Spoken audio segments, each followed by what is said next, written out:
গোলকধাঁধা পৃথিবীর সঙ্গে আলোকছন্দের গতিতে এগিয়ে চলেছে বাংলা। সংস্কৃতি এবং ইতিহাসের অমৃতাক্ষর সংরক্ষণের সঙ্গে সঙ্গে সবুজ বিপ্লবকে বাঁচানোর লক্ষ্য নিয়ে শহর কলকাতাকে সঙ্গে নিয়ে ভারতবর্ষকে বাঁচানোর, আগামী দিনের পরিবেশ বিপর্যয়ের হাত থেকে রক্ষা করার নতুন শপথ নিয়েছে বাংলা।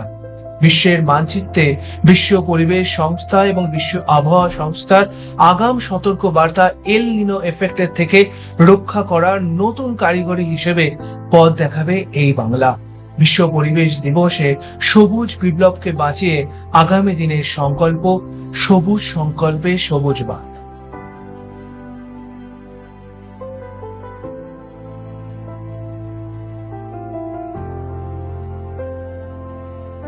বিশ্ব পরিবেশ দিবসের আগে বিশ্ব আবহাওয়া সংস্থার মারাত্মক সতর্কবার্তা। জুন থেকে আগস্ট মাসের মধ্যে আসতে চলেছে এল নিনো এবং যার প্রভাব পড়তে চলেছে ভারতবর্ষ, বাংলাদেশ, শ্রীলঙ্কা, মায়ানমার সহ সেন্ট্রাল এশিয়ার একাধিক দেশেতে, এবং যার প্রভাব কিন্তু ছড়িয়ে পড়বে সমুদ্রপৃষ্ঠ উপকূলে, যেখানে তাপমাত্রা পৌঁছাবে প্রায় 50 ডিগ্রি পর্যন্ত। ভারতবর্ষের 25টি শহরে যেখানে তাপমাত্রা ইতিমধ্যে 40 ডিগ্রি বেশি পৌঁছেছে, সেখানে কিন্তু স্বাভাবিকের থেকে তাপমাত্রা অতিরিক্ত পরিমাণে বৃদ্ধি হবে এবং বৃষ্টির যে কার্যত পরিমাণ তা কিন্তু সময়ের সঙ্গে সম্পূর্ণভাবে পরিমাণ বদলে যাবে, এবং যার ফলে চাষবাস এবং কৃষিকাজে আমূল পরিবর্তন দেখা যাবে। ভারতবর্ষের সাধারণ যে কৃষিকাজের সময়কাল এবং তার যে পরিবর্তন তা কিন্তু বৃষ্টির সঙ্গে সমানভাবে চলতে চলতে কার্যত এল নিনো এফেক্টের জন্য এক নতুন ভূমিকা পালন করবে, যা কিন্তু আগামী দিনের ক্ষেত্রে কৃষিকাজে এক মারাত্মক পরিস্থিতি হতে পারে।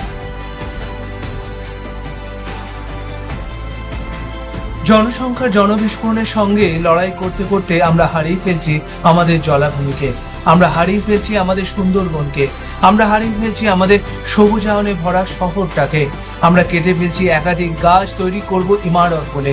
কিন্তু আমরাই সেই মানুষ যারা কিন্তু লড়াই করতে হবে, যাদের এই বিপর্যয় মোকাবিলার সঙ্গে, যে বিপর্যয় মোকাবিলা কার্যত আসতে চলেছে আগামী দিনে। বিশ্ব পরিবেশ দিবসে ভারত সরকার একটি গাছ মায়ের নামে সৃষ্টির মাধ্যমে এক নতুন সংকল্প সৃষ্টি করতে চলেছে। এই সংকল্প শপথ কার্যত অতি গুরুত্বপূর্ণ এই সময়, কিন্তু এটাই যথেষ্ট নয়। নতুন শহরায়নকে সবুজায়নের মাধ্যমে তৈরি করতে হবে, যা কিন্তু অত্যন্ত গুরুত্বপূর্ণ আগামী দিনের লড়াইয়ের সঙ্গে আমাদের লড়ার জন্য এবং বিপর্যয় মোকাবিলার সঙ্গে আমাদের লড়তে গেলে। 1980 সাল থেকে জনরোষের বিস্ফোরণ এবং পরিবেশের বিপর্যয়ের ফলে ভারত এবং বাংলাদেশ উভয় দেশের কাছে হারিয়ে ফেলছি আমরা সুন্দরবনের সবুজায়নকে। কারণ 1 লক্ষেরও বেশি মানুষ প্রতিনিয়ত তারা লড়াই করছেন পরিবেশের সঙ্গে, তারা লড়াই করছেন সাধারণ মানুষের ধ্বংসকৃতির সঙ্গে, তারা লড়াই করছেন বিপর্যয়ের সঙ্গে, যা তাদের কাছে কোনোভাবেই পর্যাপ্ত পরিমাণে প্রয়োজন ছিল না। যে লড়াই কার্যত আগামী দিনে সাধারণ মানুষের কাছে এক বিশাল আকৃতি হতে চলেছে। এই লড়াইয়ের হাত থেকে রক্ষা করার জন্য একটি গ্রাম, একটি শহর, একটি দেশকে বাঁচানোর জন্য টেকসই উপায়ের বর্তমানে প্রয়োজন।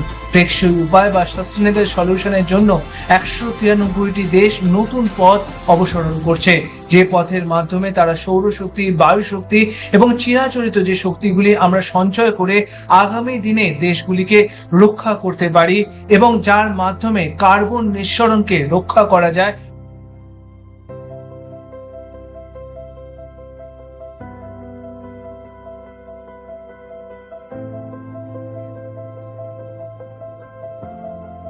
একটি গাছ মায়ের নামে সৃষ্টির মাধ্যমে শুধু এই বাংলা এবং ভারতবর্ষকে আমরা রক্ষা করতে পারবো না।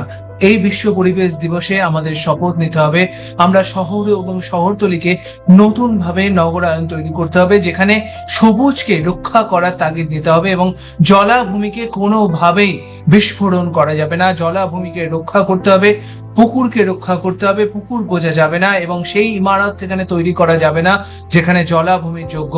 কারণ শুধুমাত্র মানুষ নয়, পশু পাখি এবং এই পৃথিবীর সমস্ত সৃষ্টিকর্তার সৃষ্টি প্রাণীকে রক্ষা করতে হবে, সেটাও কিন্তু মানুষের কর্তব্য।